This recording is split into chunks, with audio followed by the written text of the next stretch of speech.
Welcome back to the show, everybody. We got a great one lined up for you today. We got some link to and Ripple news for you. You're going to like it.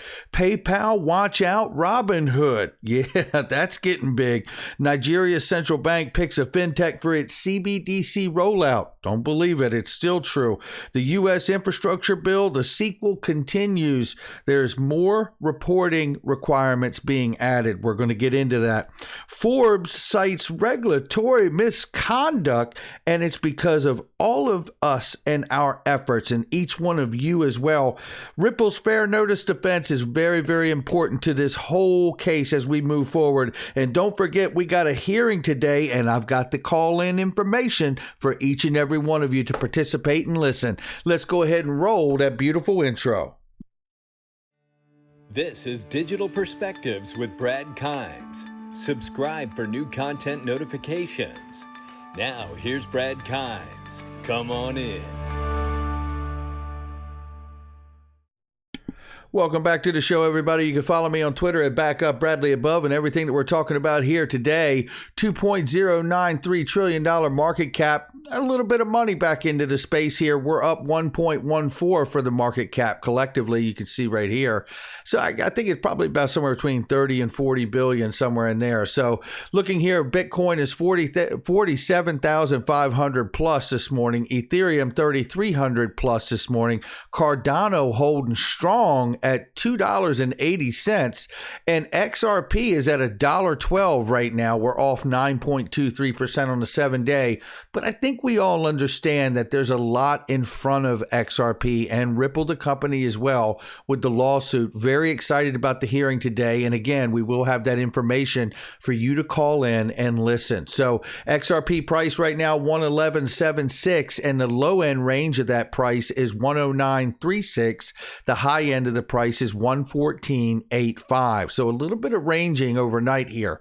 Let's get into the news. Ladies and gentlemen, Link2 allows founders, venture capitalists, and employees to realize early returns without waiting for an IPO or trade sale. How? Companies stay private longer by providing liquidity on an ongoing basis. Today, we've added more private shares in the Link2, and I'm telling you right now, you keep your eyes peeled because this is where you go to get verified. Link2.com, LINQTO.com, and you hit that get verified button, and they'll start to run you through the process to see if you in fact are accredited. And if you're not, what are we waiting for with our portfolios?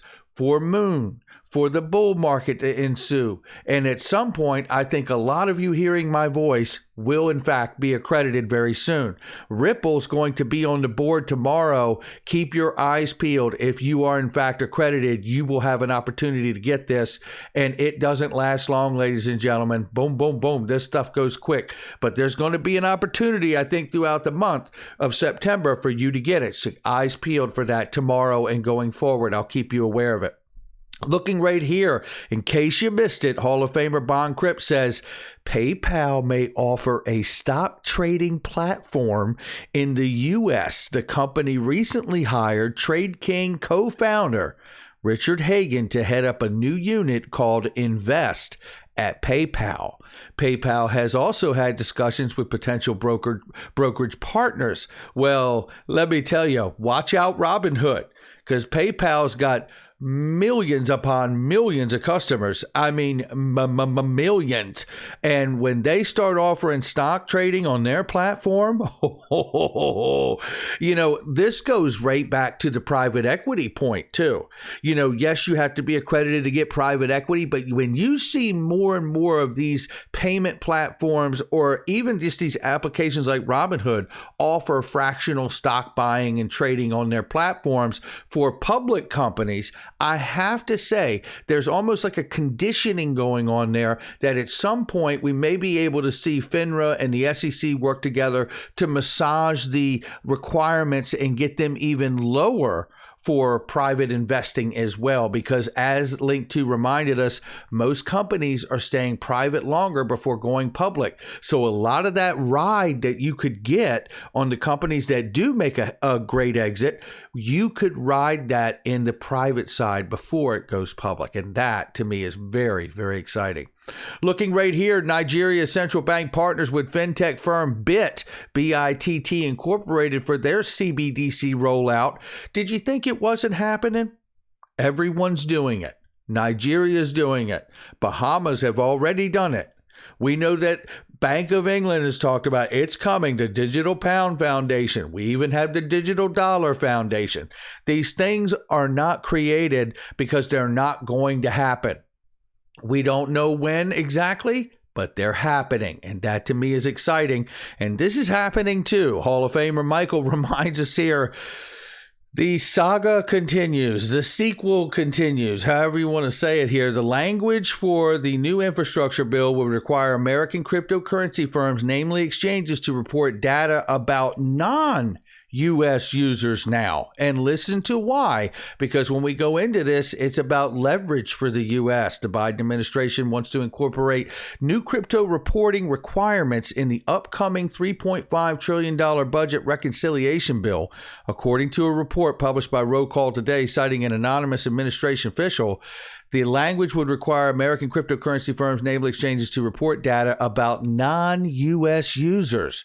That information could be exchanged with other countries to make sure crypto traders pay their taxes. You know, you go down into this thing and you see this. None of this is in the spending package as it currently is constituted, which has been designed to be filibuster proof, but will need all 50 Democrats in the Senate to pass. The $3.5 trillion budget framework includes money for universal pre-K, climate change and drought mitigation, housing affordability, and clean energy. It is being pushed by the Senate and House Democrats in the face of Republican opposition. However, the Treasury Department under the Biden administration has already hinted at exchanging information with other countries as a way of getting crypto asset holders to pay up come tax time. The Treasury thinks such actors are setting up corporate entities to play a multi-billion-dollar shell game with offshore exchanges and wallets to crack down. The U.S. needs information from other countries, and to get that information, it needs to come with information of its own to trade, hence the revised reporting requirements.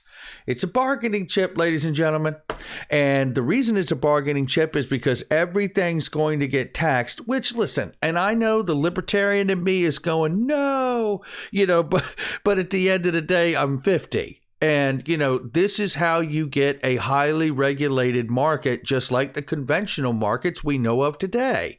And this tells me that the other countries want the exact same thing, and the U.S. knows they need leverage in order to get it done. So there it is. Now, this is massive news. And each one of you that hear this, that have been retweeting all of the stuff that DAI has put together, the little compilations and the few that I've done, and he's really been the one to lead the pack in this, and he's certainly got me inspired to chip in as well. This is Forbes article here, and it is saying the crypto uprising the SEC didn't see coming, and it's no joke. It really is. No one expected the tsunami of legal, political, and social media action from the retail cryptocurrency investors. That's each and every one of you. Outraged by the betrayal from an agency claiming to protect their interest. Let's get into this because they absolutely cite all of us in this effort here. And shout out to Rosalind Layton on this article here, because if we go down through this and it talks about basically the regulatory misconduct here is what they're citing. And check it out. I'm gonna show it to you right here. The XRP Army has recently started unearthing video evidence of regulatory misconduct that strikes at both the SEC case and its public credibility, over and above what Ripple has presented in court. And these links are showing Digital Asset Investors channel. You will see here. Yup. Shout out to him. And most of those links are to him because he's been the one really championing the effort there. And if you come down a little further here, I think it's right here. And then they even have one here citing my profile here on Twitter as well. It pays off, ladies and gentlemen, the sharing, the watching, the retweeting, more importantly, of these things that are showing the SEC using William Hinman's personal opinion that he said was his own opinion as a speech giving clarity to Ethereum and Bitcoin, for which becomes cited as guidance from the SEC from all of these other SEC commissioners. And that really does add up to what they say in Forbes, which is regulatory misconduct. And that is something they didn't see coming. You know, one of the greatest attributes I believe anyone can have is the ability that no one sees you coming. And that's exactly what we've done. Let's keep it up. Let's remain strong. There's a long way to go just yet, maybe. The court has reportedly given the U.S. SEC until September 3rd to respond to Ripple's motion to compel the authority to provide data on its employees and XRP holdings. Can you imagine what would come of the information if we find out, in fact, that some of these SEC chairmen and commissioners actually hold XRP in their own personal portfolios? How damning would that be? Talk about regulatory misconduct. Oh my goodness.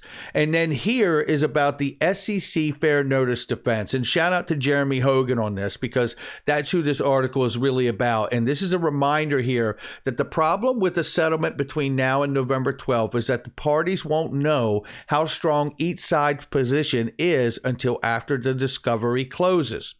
So with that being said, you know, it comes down to, are we looking at a slap on the wrist for settlement of millions of dollars, which is kind of funny, Jeremy says. How many millions are we talking about? 10, 20, 200, 1,000?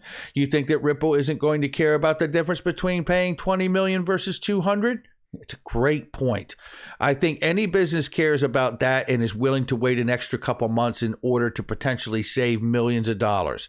The discovery phase is a period during a trial where on one side gathers the facts of the case or evidence from the other party. Hogan says that the SEC has a lot riding on proving that Ripple had fair notice or prior knowledge that XRP was a security, and likely won't negotiate a settlement until that motion is seen through. You know, and we feel, obviously, from our side, that we do have enough information just from us as retail investors and YouTubers and influencers. We've shown enough evidence that there's been a real line of confusion coming from the SEC. Jeremy Hogan goes on to say he doesn't see much impetus for the SEC to settle until the hearing is heard. In other words, if they can't bury the fair notice defense, they just turn around and pay, which in our case would mean they get the case settled. Because what I know for a fact is that Ripple wants this case over with the caveat that the markets have to feel comfortable with any settlement and XRP gets relisted, which means that the problem child here is the SEC. And if the SEC's gambit fails, that's when the litigation has the best chance at resolving. So otherwise, we are still looking at a Ripple case reaching the judge on summary judgment in early 2022. Now, with that being said, I like where we are. I do. And today we have a hearing right here. And shout out to Hall of Famer XRP Crypto Wolf here. XRP lawsuit, SEC versus Ripple court case hearing details for today, August 31st, 2021.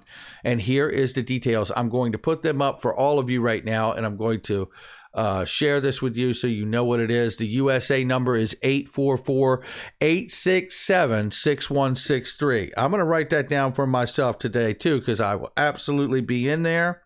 And I want to remind people again, just very, very clear here, there is to be no recording, no sharing of this information.